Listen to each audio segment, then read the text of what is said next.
and welcome to another Game Theory Ask the Expert session, where we have informal conversations with marketers and marketing effectiveness practitioners. My name is Claudia Cecchini, I'm the Global CMO at Game Theory. Before we start, a little bit about Game Theory. We are a global marketing effectiveness consultancy that helps marketers and insight professionals to make agile decisions using data, technology, and advanced analytics.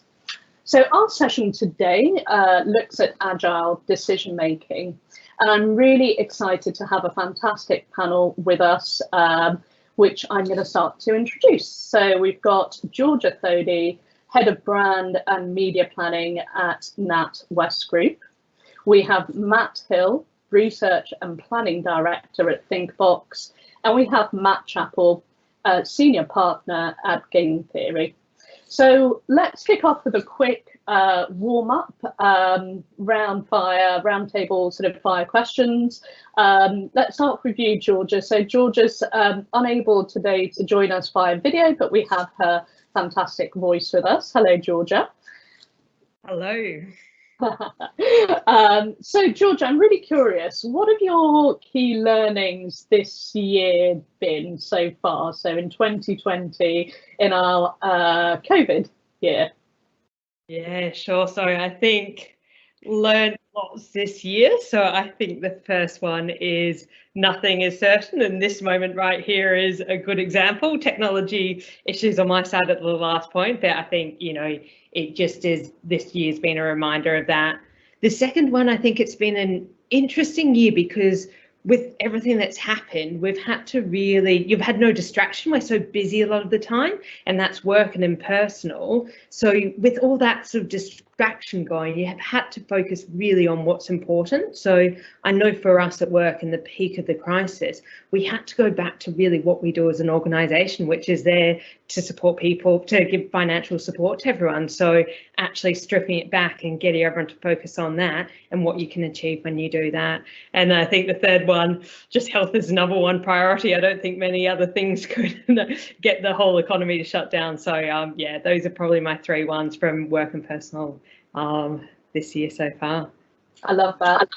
I think the focusing on people is really important as well. So I think it's great that you sort of picked up on that this year. Matt Hill, Matt H. So from your perspective at Thinkbox, what surprised you the most this year? Well, it's kind of, there's a long list of things you can pick, aren't there? But I think what surprised me is just how well we've coped. Because let's be honest, we're back in April. The whole thing, you know, just the outlook. I was quite nervous, really, about what was going to happen.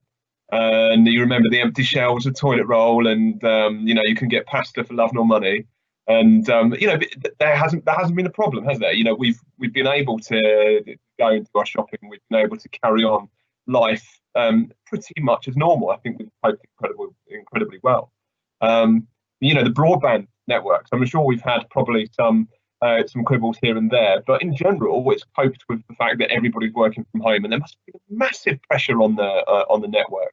I mean, imagine if this had happened 5 years ago, or goodness knows, like 10 years ago, we'd have been completely screwed, wouldn't we? So I think the most surprising thing is how well we've coped. I think from a business point of view, we've been speaking to lots of advertisers about their sort of situation and how they're finding it.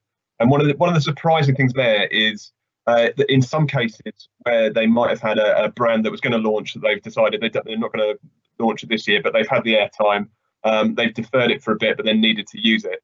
And so instead of launching a new brand, they've put out a brand ad for another product because they've sort of got the creative and they've got the ad, and it's absolutely flown for them. It's really worked. So a slightly surprising consequence of what's happened has been, I guess, a rediscovery of the power of brand advertising and what it can do.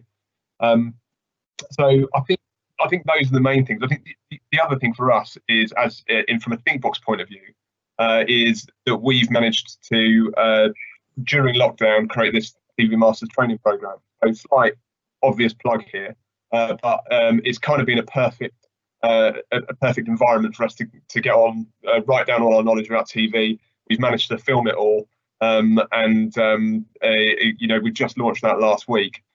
So it's been, in a way, you've got to try and take the sort of silver linings out of this, haven't you? And actually being, you know, bound to homework and not being able to do events, not being able to necessarily go out and see people much, has meant that we found being able to get on with another way of educating the world on TV and how to get the best out of it. Yeah, and that's because we've actually had a lot more opportunity for education now, you know, in lockdown, and, you know, we're able to do these things a little bit more and have some really informal conversations and sort of juggle personal home life, although that's had its challenges as well. But that's really cool, and I love the sort of going back 5 years. Can you imagine? So COVID timed it right. That would be the planning was really great on COVID stuff. So Matt C, from your perspective this year so far, you know, what are you now hearing from clients? We've had a few Ask the Expert sessions, obviously, at the start of COVID. It was a very different conversation. What are you now hearing from clients, marketers, and what are sort of people saying about the next sort of 12 months, really?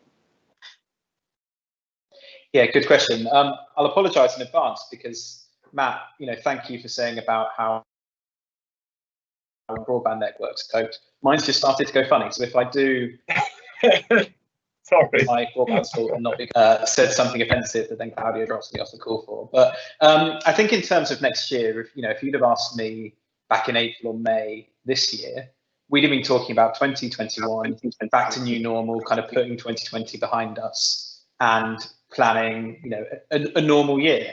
And I don't think anyone would have thought that we'd still be in this and still be looking to be in this in 2021. So it's, you know, as much as we wouldn't want it to happen, 2021 is looking like it might just be a repeat of 2020. And we're going to have to continue to plan for uncertainty. We're going to have to continue to be flexible and agile. And again, Matt, to your point, we're going to have to think about what we're advertising and be able to switch that around at quite late notice. So it's, yeah, I think I was expecting there to be more normality, but we've actually got to a position where there's even more abnormality, and we're just going to have to cope with that for a lot longer, I think. Yeah. So the whole new normal, which I know we're all probably a little bit sick of hearing about as a you know, nation, that but that's really brilliant. I guess I'm going to start off with Georgia for our sort of proper questions that we've been receiving.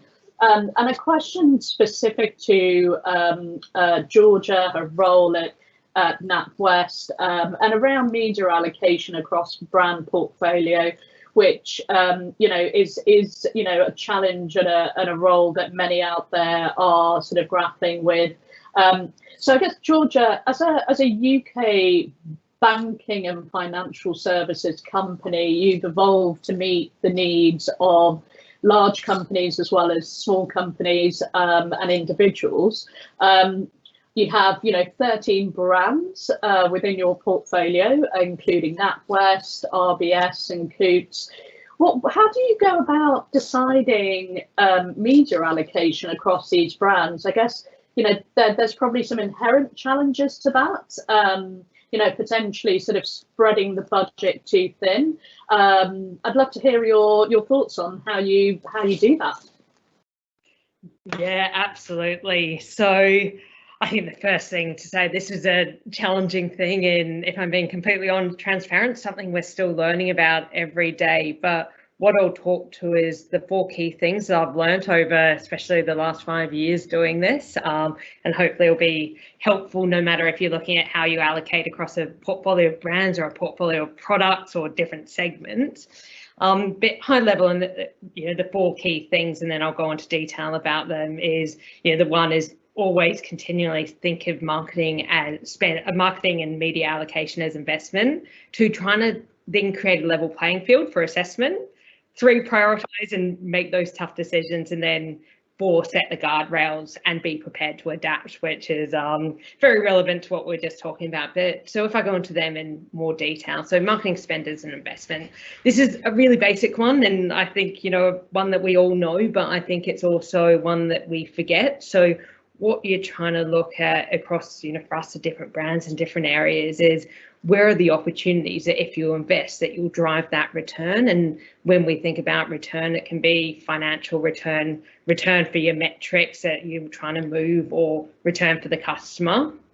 And so how we go about doing that is we look at where we're investing, how much, what we're driving from that, and it, you know, when you break that down, is there any gaps? Does it look like you're over and under investing anywhere?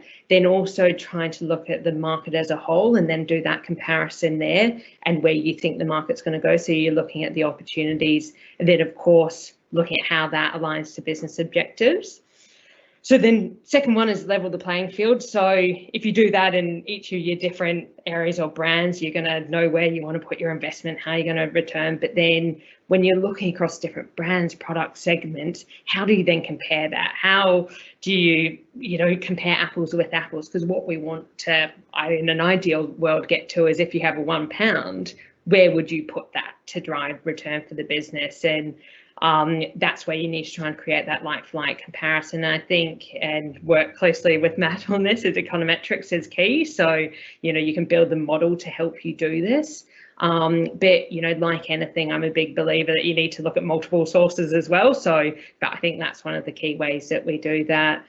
So I think prioritize, make decisions. So, you know, we know that doing fewer things well is one of the keys to success. And I think this is something that we've, you know, we have a lot of pressure on, because you've got finite budget and you want to do so much, and you've got internal stakeholders who have, you know, their own objectives. You've got passionate people that are really behind the different things. So, you know, what you need to then do once you've got your kind of areas for investment, you create your level playing field, is then how do you try and make those trade-off decisions, and having alignment on the objectives, where you're going, and then also a good strategy. And, you know, one of the things that I've learned and try and continue to reverse is, a good strategy will not only help you get somewhere, but it'll help you say no. So putting that lens. And then finally, you know, use also, once you've established where you're investing, how much and why, you then should use that to set your guardrails going in. But just as we were talking, we never knew we were going into this year. So how do you set those guardrails and know that, but then shift continuously through the year? So depending on what you learn, the results you see, the market changes. And one of the ways we do this is we've just started working in agile. And so that really helps with that, continually looking at that, looking, are we on the right track? Do we need to shift anything? So yeah, I think they would be my key tips. Wow, that is incredible, and so much advice there, Georgia. Thank you for that. Simplifying, you know, maintaining agility, lots of really fantastic advice. I guess when we talk about agility, let's come to Matt Chappell, Matsy.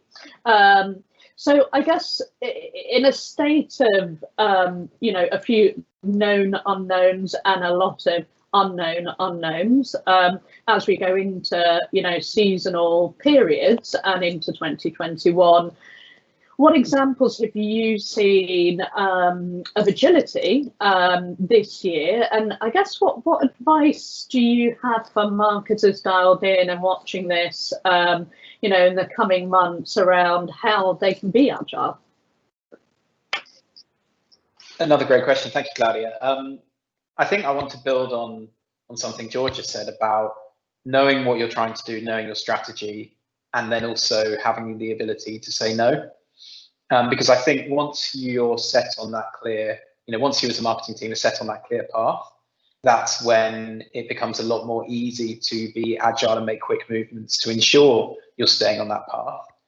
But also, if you get, you know, severely knocked off that by something like COVID, you know where you're aiming to get back to. So some of the best COVID-related advertising that I've seen through the past 6 months has been that where brands have had clear brand structures and clear brand identities and distinctive assets and all of the good kind of stuff that would build mental availability and build good advertising results, you know, in normal times. And then they've managed to mold their COVID communications around exactly that. So they're keeping some element of sustainability with what's happened before, but then also reflecting the new reality that we find ourselves in. You know, some brands have been really lucky with that. So if you look at Co-op, before COVID, they had Marcus Rashford as a brand ambassador. They'd already spoken quite a lot about being there for the community and being a helpful brand. And actually that played really into some of the communications that they've been putting out more recently. It gave them that platform and allowed them to really perform. So yeah, I think we speak a lot in marketing about being agile, about being flexible, but I think the best teams that I've seen who are agile and flexible do that based on that solid grounding of a really good strategy, really good fundamentals, distinctive assets, and all of the other good stuff that makes good marketing what it is. Fantastic. Thank you so much, Matt. That's brilliant. And yes, the Co-op example is really brilliant. Of, you know, an example of a brand really kind of you know, living its purpose, and that's sort of continuing throughout this period as well. So Matt, Matt H. I'm really curious about, you know, TV advertising and the whole sort of agile decision making. I guess, you know, in lockdown, we have had, you know, arguably as a nation, we've watched a lot of telly. I know I certainly have. There's been some fantastic programming all round that's drawn a lot of audiences in. But I suppose the challenge for many marketers in an agile decision-making situation where, you know, things are changing, you don't know what you're promoting, or, you know, depending on consumer demand, you know, they need to flex their media plans, and you know, there's a bit of a historical trend with little flexibility, or perception of little flexibility around TV scheduling. So I guess how audience feedback here. So let's continue. How is TV meeting that need? Yeah, I think I got the question. After the echoes, I think I heard about 3 times. The fun of team and Zoom calls. So yeah, a couple of things there to break down. So I guess let's start with the changing nature of TV viewing and what happened to TV during lockdown. So what we saw was that TV viewing grew because people weren't commuting, they had more time at home, they were able to enjoy more time with their families, and we saw shared viewing increase. We particularly saw viewing rise amongst lighter viewers. Because I think these are the audiences who are generally more constrained in terms of time and less able to watch TV. We should also add, you know, that it was a brilliant time for Disney Plus to be launching, and that subscription VOD has also seen good growth over this period, because we need entertaining. We've all been looking out for entertainment, so we've seen both broadcaster TV, linear TV, and video on demand grow. We've seen subscription VOD grow, and we've just seen more viewing to TV as a whole. Now, because of the way the TV market works, when you have an increase in supply, so more people watching TV, that impacts on prices, and so your supply goes up, and therefore your price comes down. Also, we've seen a number of sectors that haven't been able to advertise for various reasons. Travel, retail, certainly during the intense period of lockdown, weren't able to advertise, so demand went down, and so the price of TV was very low across the initial period. Now, for Q4 this year, it's actually bouncing back really pretty well, and we're expecting to see possibly a bit of growth in Q4, but alongside slightly higher audiences, it means that the price is still going to be pretty good. So there's also been a lot of advertisers wanting to take advantage of this. We've seen the FMCG advertisers who have been unaffected really by any sort of, if they haven't been impacted by any supply issues, demand has certainly been high. So you know, the P&Gs, the L'Oreals, the Unilevers have been invested heavily in TV, and you know, making the most of it. But the broadcasters have also recognised the fact that advertisers need to be more agile in their decision making. They're not going to have what we usually have as this nice grace period where they can book in advance. So it used to be an 8-week booking window. You need to book in advance, and you need to book 8 weeks before your ads are going out. And that gave you the best value in terms of your airtime. It guaranteed you the quality, that you're in the right programs, that you're in the right day parts, and it secured your booking. And obviously that ease of being able to see what was happening down the road disappeared with COVID, and the broadcasters recognised this, so they took away any kind of penalties for later booking, and they've taken what they call their advanced booking deadlines down to 4 weeks, which means that they can offer more flexibility and allow advertisers to make their decisions on spend at a later point than they normally would have done. Now, I think this is something that advertisers really appreciated, and are also saying we want this going forward because it's much easier for us. We can be more agile, we can be more flexible, and we can get the most out of TV. This is money that potentially would normally go to platforms that are just easier to buy, so the likes of Facebook or the likes of Google. So please, can we carry on doing this? And the Channel 4 announced last week they are permanently moving their AD deadline to a 4-week period, and I'm expecting that we'll see the other broadcasters follow suit in some form or another. I think the one thing we do need to talk about is the fact that there are pros and cons of this, and that there have been these booking deadlines in place for a reason, and the reason behind that is that that TV advertising is finite. There are a limited number of spots. There are a limited number of programs. So, for example, if you want to advertise within the Great British Bake Off, there are only so many advertisers that can actually secure those spots. The broadcast aren't actually allowed to up the number of minutes that they take.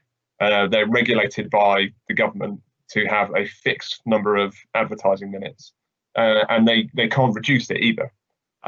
So I think it's sensible that there is some kind of trade-off that goes on, that the earlier that you book, then the more chance you got of getting into the programs that you want, versus the later that you book.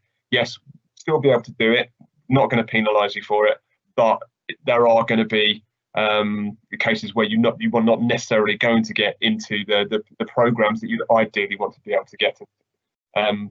And I think as long as we start to sort of understand and talk a bit more about the nuance of the way that TV is traded and understand this, then I think it can just help us plan, and we can make a choice in our decisioning as to whether we're comfortable that we're going to be spending and that we'd like to take advantage of being able to book early and have a more guaranteed about what we're going to get, or we'd rather have a bit more choice, flex over when we're going to spend. Sorry, quite a lot to digest there, because it's not the most simple way of trading, but I think we are. This period has meant that we're moving forward in this front as an industry, and I think it's definitely a sort of silver lining that we can take out of the pandemic. Yeah, I guess if people want to know more about how TV's bought and planned and accessed, they can find out more with the TV Masters from Thinkbox. So I'll add to that plug there, Matt. I did actually have another question. I think one of the things that the clients I work with are a bit fearful of is a content crush. So all of the content that's on TV right now, we're starting to see that dry out a bit because there've been filming restrictions in place because of COVID. Personally, I'm a big fan of Married at First Sight, and that has happened at the point of COVID, which has made for a really interesting angle on that program.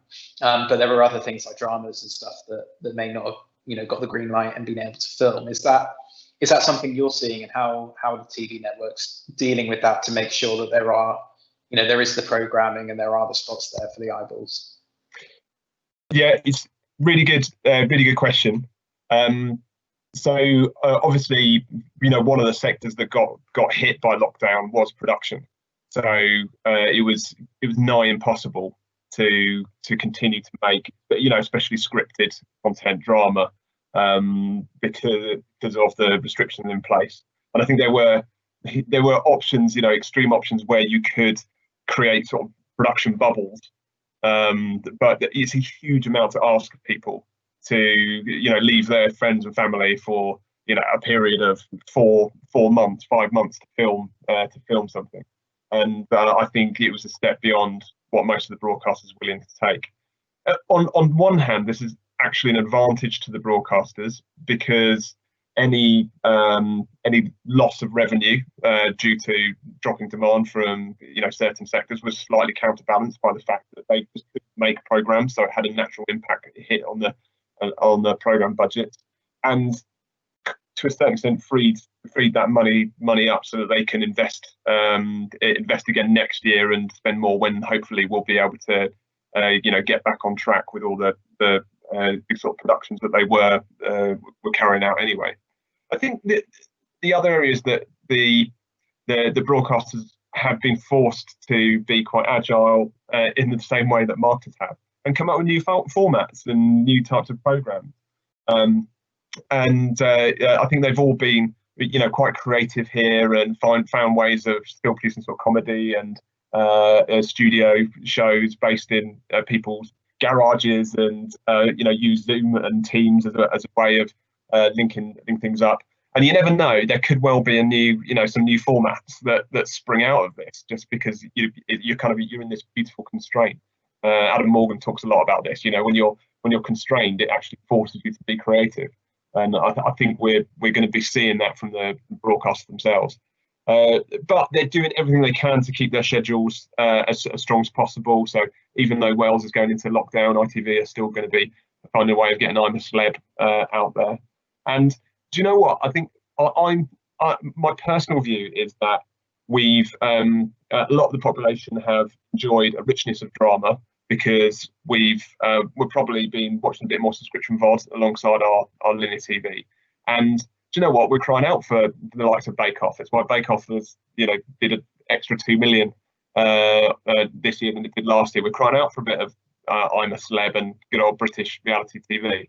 So I think you might not have the richness next year in terms of drama, but I think there's still going to be great content that is going to fulfil all the needs of sort of viewers and offer something probably a little bit different from what they're getting perhaps a bit tired of. Fantastic, brilliant. Well, that was incredibly interesting, and I think especially the idea that if we've all had to pivot really, really quickly. Now, if we'd have had to plan for this scenario, can you imagine it'd have taken like 6 months to a year at least?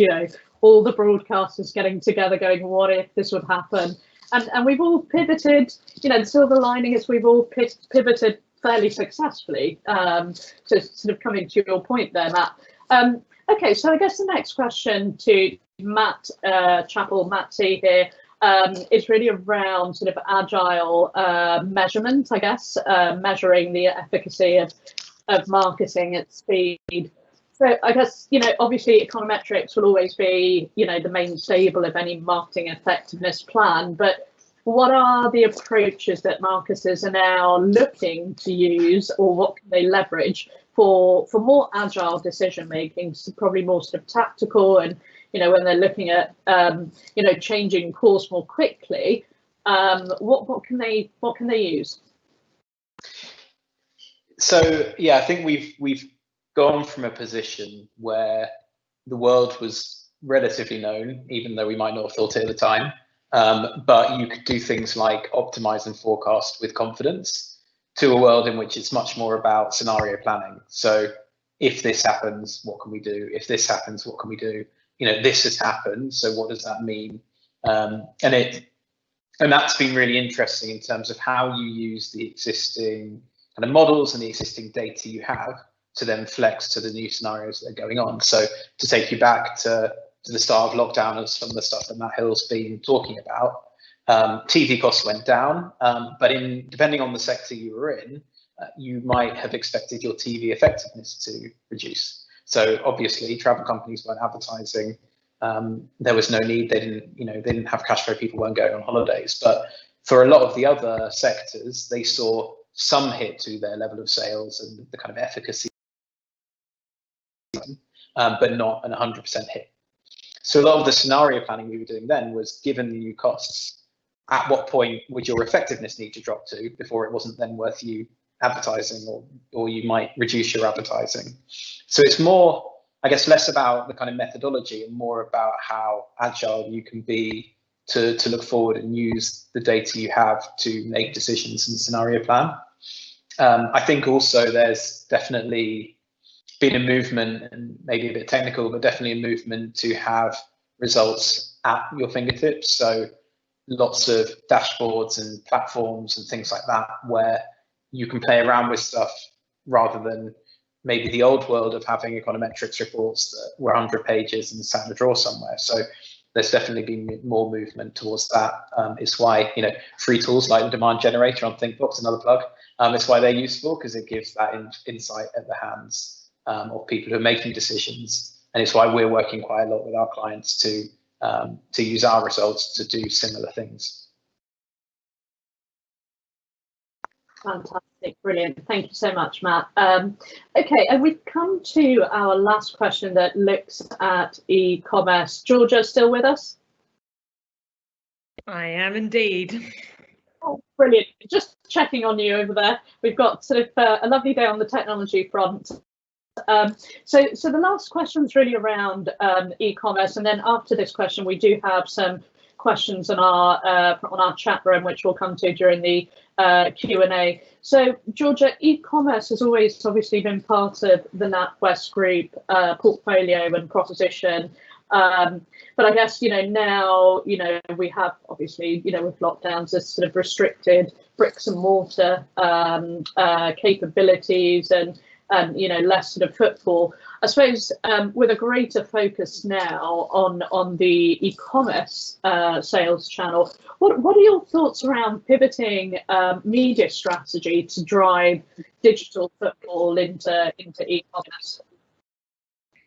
Yeah, definitely. So I guess when we think about e-commerce, we think about servicing customers through those digital channels. So that's like the information, but also the fulfillment. And first thing to say there is we've 100% seen that increase over the last few months, which is unsurprising. So more customers are seeking information through digital, looking to fulfill online. So, digital is definitely the key destination, and we need to make sure we're there, easy to find, easy to navigate when customers are doing that.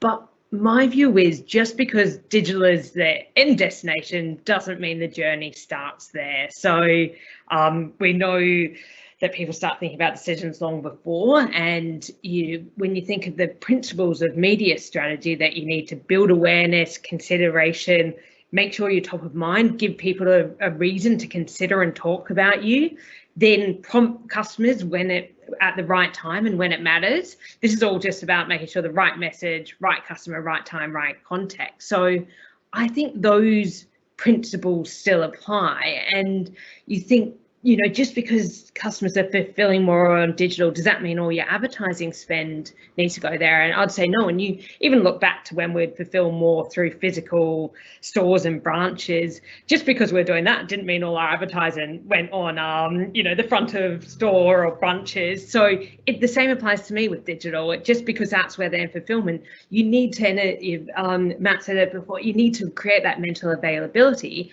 And that's by having that message there where your customers are. So I think the key thing is being where your customers are. So the media that they're consuming, and we talked about a lot about lockdown, and that TV viewership was going up. So we were there, and we did TV, even though then the fulfillment might have come online. So I think Monzo is a great example of this. You think that they're just a purely digital and app led, but you start spending more and more on TV. So and I'm using TV as an example as offline channel, but I think that sort of makes the point. So overall, I guess my answer is no. I think the same media principles still apply. It's about being where your customers are and where they're consuming media. And I think this is the biggest shift in looking at that. So, and using this year as an example, is you didn't want to spend a whole lot of out of home because customers weren't walking around there. That was sort of a wasted investment. But you do need, in saying that, to have a really good content and digital experience. So you're making that end bit easy for customers. So that would be my view on that. That's fantastic. Thanks so much, George.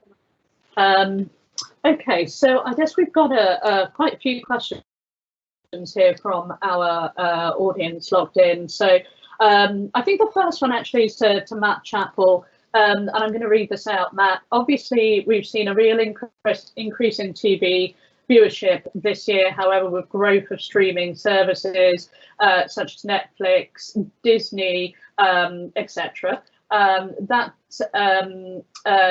do not have advertising opportunities, do we expect the overall ROI from TV to decline, particularly from brands targeting a younger audience? And I don't know if this is a joint answer from Matt C and Matt H, but Matt C, any thoughts from you first of all? My first thought is that possibly ROI isn't what we should be looking at here. I think there is a real issue that as the number of people watching TV, so it's the number of people we can reach, and the number of, the amount of frequency that we can get to those people with on TV. I think we've lost Matt there for a second. He may be having some internet issues. Matt H, do you want to step in perhaps with a point of view until we get Matt back? Yeah, no problem. Definitely have to. The more sorry, Matt, we lost you for a second there. Your broadband went down, so it got turned over to me to answer. But the answer is no. You get higher ROI. Yeah, it's not a problem. That's what Matt C would say. No, seriously, I think we've seen over the last 5 years, the viewing is moving from linear TV into video on demand. And that is both broadcast and video on demand, which is surrounded by advertising, and it's subscription VOD, which doesn't have any advertising. So for broader audiences, there really hasn't been a huge impact from the cost-effective, your ability to drive high levels of cost-effective reach for adults, ABC Ones, House People, is pretty much unchanged. And because of the effect of lockdown and growing audiences, they're still really, really strong. For younger audiences, the amount of time they're spending with AV advertising as a whole, and that includes YouTube advertising, Facebook video advertising, has declined. It is harder to reach younger audiences as a whole. I think the advice really is you can now get pretty good planning data out of Barb that can help you to optimize your investment into linear TV and broadcast VOD.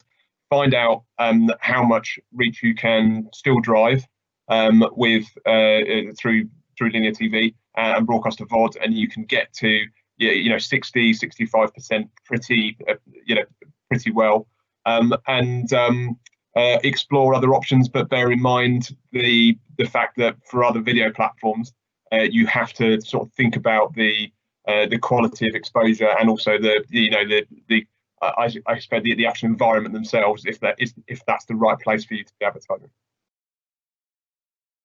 Brilliant, thank you, Matt. There, Matt, I don't know if you're sort of back with us, but you look a little bit frozen. So we'll move on to the next question, which is really around cinema and out of home. Actually, Georgia, I hope you don't mind me asking you this question, and I think it is a really interesting one, which is considering 2021 may not, may end up being an extension of 2020, but may not. Who knows? Do you think out of home and cinema still have value, or best to avoid for now? I think that's a hard one, because when you look forward to end of next year, who knows where we are. I think ultimately, if there's no bums in the seats at cinema, no one walking around the street, no value. I think the question I'd be asking is, when you look at those channels, quite often when you book in advance, you get better value. So it's sort of like what Matt was talking about before. And I always think about it, it's like when you go on holiday, the further out you book, the better deal you get and the better position. So if it's hotel room, all that sort of stuff. So I think one of the things we're working through is how much do you commit into next year, knowing that there might be, we might go back down into full lockdown, cinemas might not open. What flexibility can you get in your in the deals? Because I think you're always working on that balance of commitment to get the best value versus giving yourself flexibility to get returns. So I think, won't say that they're not going to be value, because as long as there's people there, you've got a captive audience. We know cinema is one of the most engaged media channels, but I think it's about looking at that and looking at what you can do to give yourself enough flexibility to respond. That's brilliant. And that really flexibility and agility on everybody's behalf, which is very much the topic of this session. But so that's fantastic. Thanks, Georgia. I think we have Matt C back with us, and I'd actually like to go back to that question previously, because I think you had a really important point around ROI. Perhaps not needing to look at ROI, and the question was very much about VOD, video on demand channels like Netflix and Disney coming into play, and whether the value of TV would start to decline in terms of ROI. So perhaps if you could take us through your thoughts on that one. Yeah, it might have sounded like it was a good point, so hopefully I can follow through on that as well. Yes, I think ROI is probably not the right metric to look at in an individual channel basis.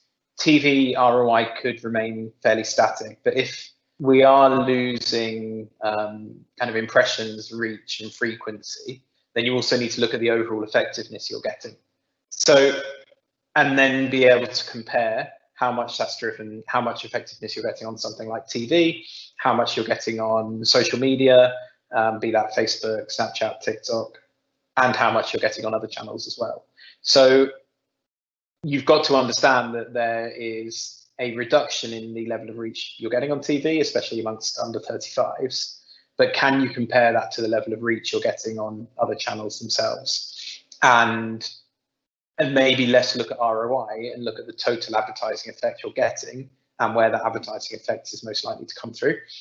I feel like we're in and Matt Hill's probably going to hate me for this point, but I feel like we're in a point where social media companies have at least got some of their, got a better grip on advertising. So brand safety concerns aside, and I don't want to minimize them because they are important, but in terms of the advertising environment, if you were asking me this question 5 years ago, we'd be looking at Facebook, which didn't really have much advertising on mobile, where the desktop advertising was non-viewable.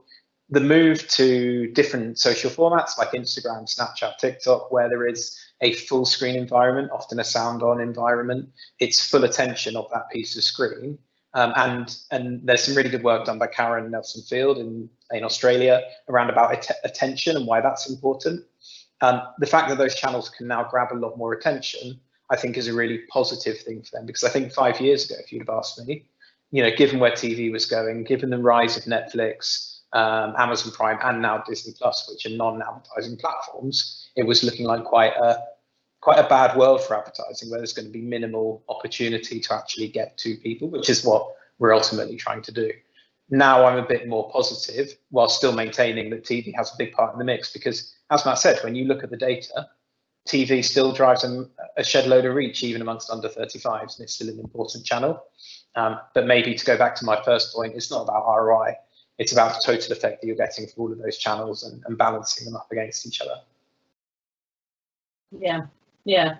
Actually, to Georgia's point earlier on, it's also about the role of different channels, and how that ladders up to the business objectives. So now the final questions that we have received here is really around e-commerce, and actually be interesting to hear Georgia and Matt C's view on this. In fact, let's ask this to everybody.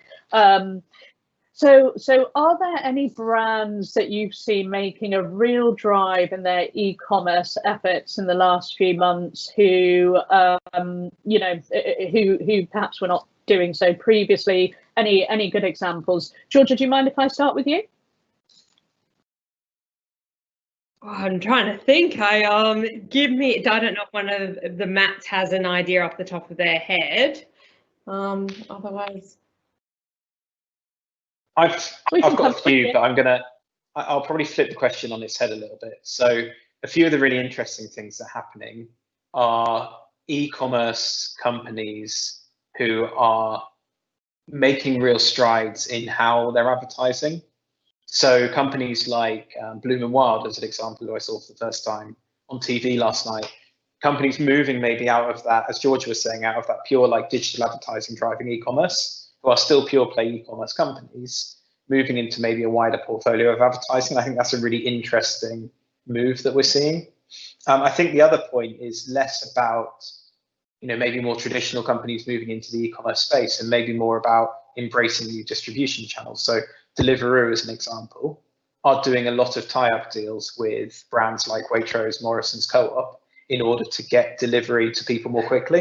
And what's really interesting about that in retail, there's basically Amazon and everyone else. And for retailers to set up their own delivery channels has proven in the past quite unprofitable. Ocado didn't make a profit for the first 15 years that they existed.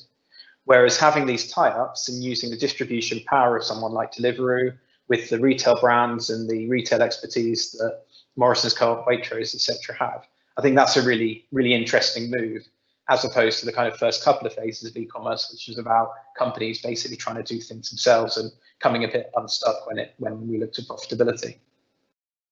Yeah, and it's good to see, some of these e-commerce brands now sort of investing in TV, which I guess is a nice segue to see if Matt H, whether you've got any thoughts on any brands you've seen, e-commerce brands or brands that are sort of shifting into e-commerce over the past few months.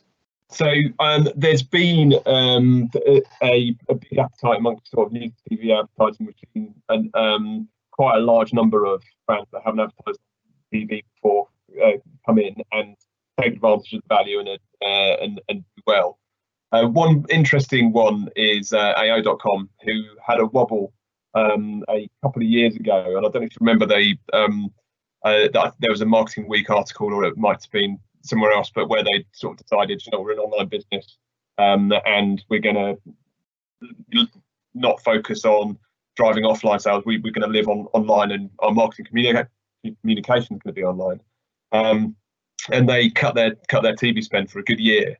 Well, at the beginning of the year, just after the lockdown, I think May or so, they came back on and have seen, really, really strong growth. It's, again, if you look at something like Google Trends, just to give you an idea of number of people searching for brand terms like AO.com, you do see this relationship of when they are advertising on TV, they drive demand, they get more people directly searching for them as a brand.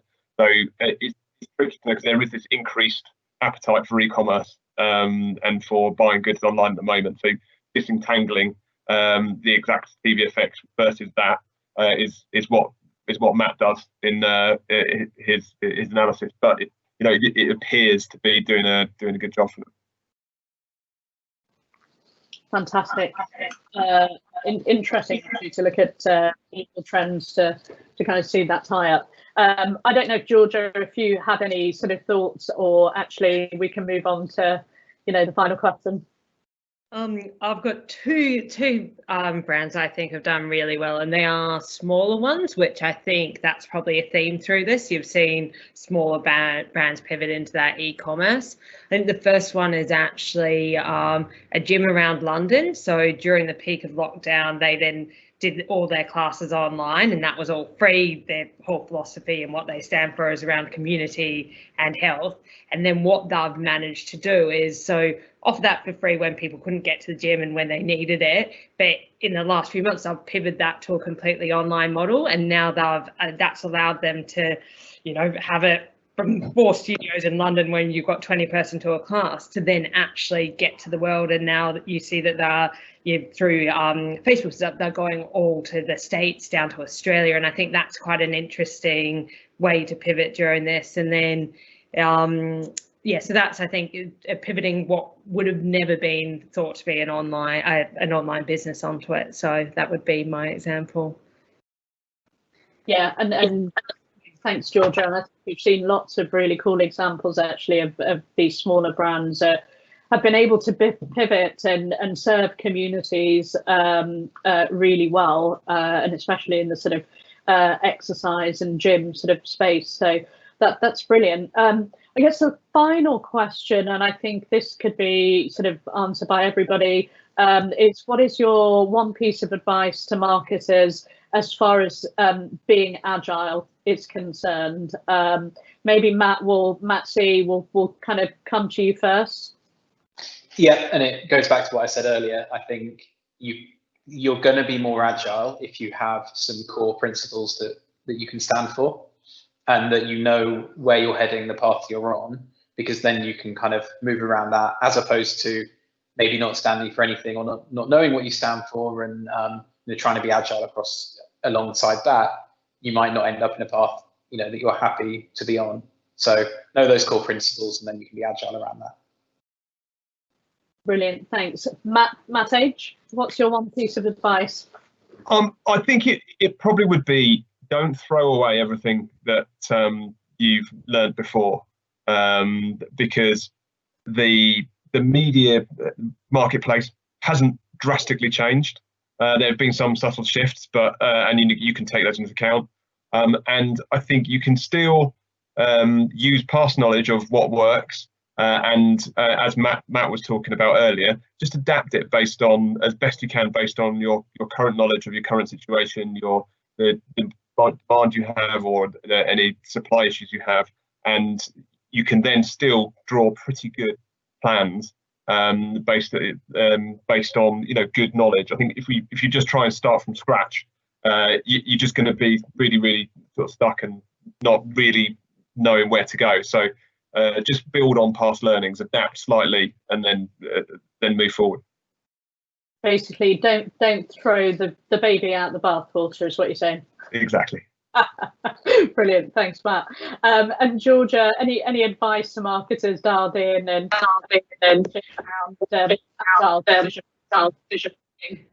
Yeah, I couldn't agree more with Matt Chappell's point of know your focus. So I think we always talk about, with our agency, the freedom of a tight brief, and I think the same applies. So if you know your focus, you've kind of got your boundary set, then be agile within that, and that will lead to much more interesting and meaningful work.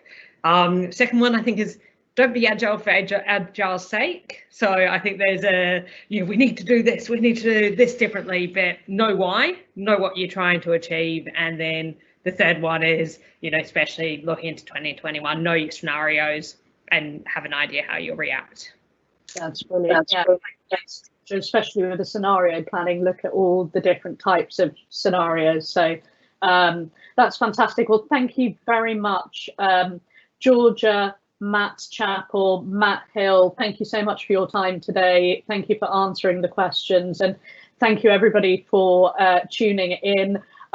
We hope it's been helpful and answered a few questions. And as always, if you have any more questions, you can contact me directly, and I can contact our speakers and get some answers to you. But thanks again, and thanks to our fantastic panelists. Thanks for your time.